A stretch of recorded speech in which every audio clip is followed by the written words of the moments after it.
Assalamualaikum warahmatullahi wabarakatuh. Selamat pagi teman-teman. Perkenalkan, nama saya Nur Dewi Indriani. Saya mahasiswi dari Universitas Pelita Bangsa, Fakultas Ekonomi dan Bisnis dari program Studi Manajemen. Izin mempresentasikan dari materi dari dosen kami. Sebelumnya saya terima kasih untuk Bapak Zaur Panjaitan yang telah meluangkan waktunya untuk kami. Untuk materinya yaitu manajemen sumber daya manusia.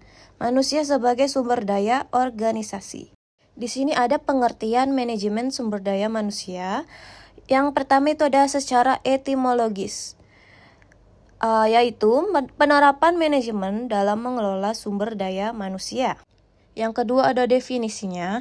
Manajemen sumber daya manusia adalah ilmu dan seni tentang perencanaan, pengorganisasian, pengarahan, dan pengendalian sumber daya manusia untuk mencapai tujuan yang telah ditentukan.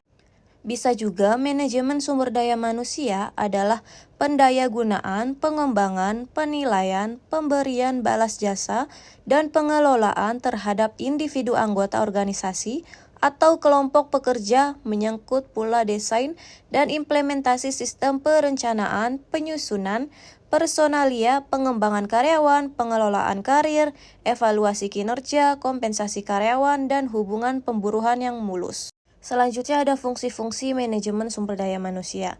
Di sini ada dua fungsi manajemen sumber daya manusia. Yang pertama itu ada fungsi manajerial. Apa aja sih fungsi manajerial itu? Ada 1.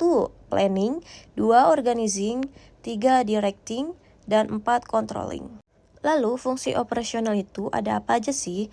Yang pertama ada procurement, kedua development, 3. compensation, dan keempat integration, yang kelima maintenance, dan keenam separation. Masih ada fungsi-fungsi manajemen sumber daya manusia. Yang pertama itu ada SKUP, itu ada pengadaan SDM, pengembangan SDM, pemeliharaan SDM. Lalu fungsi operasionalnya ada pengadaan, pengembangan, kompensasi, integrasi, hubungan pemburuan, dan PHK. Lalu subfungsi operasionalnya yaitu perencana SDM, penarikan SDM, seleksi SDM, penempatan SDM, pembekalan SDM, pendidikan dan pelatihan, dan pengembangan karir.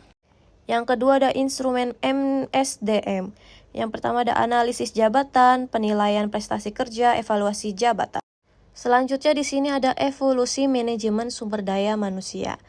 Yang pertama itu ada pra-revolusi industri, ke revolusi industri, ke badan musyawarah kolektif, manajemen ilmiah, awal psikologi industri, komisi pelayanan sosial, pendekatan pribadi, gerakan hubungan manusiawi, studi tingkah laku, dan yang terakhir adalah peraturan formal.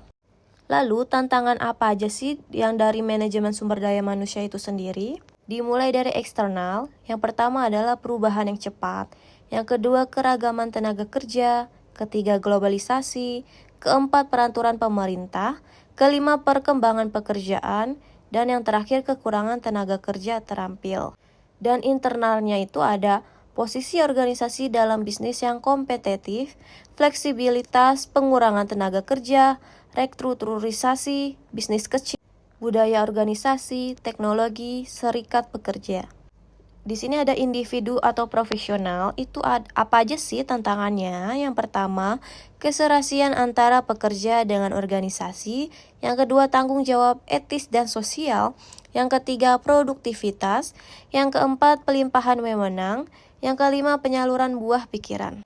Kalau lainnya bagaimana, Kak? Yang pertama itu ada kelemahan manajemen dalam mengembangkan organisasi agar menjadi kompetitif dalam mewujudkan eksistensinya. Yang kedua ada banyak manajer yang tak melaksanakan tanggung jawabnya dalam mengelola SDM di lingkungannya. Yang ketiga, sulit menemukan petugas MSDM yang memiliki kemampuan menyelaraskan antara strategi bisnis perusahaan dengan strategi SDM. Selanjutnya ada procurement atau pengadaan tenaga kerja. Dasar pemikiran untuk menentukan kebutuhan akan tenaga kerja, maka terlebih dahulu diperlukan jenis atau mutu karyawan yang diinginkan sesuai dengan persyaratan jabatan dan jumlah tenaga kerja yang akan ditarik. Rancangan jabatan, studi terhadap tugas dan kewajiban suatu jabatan. Workload analysis, workforce analysis.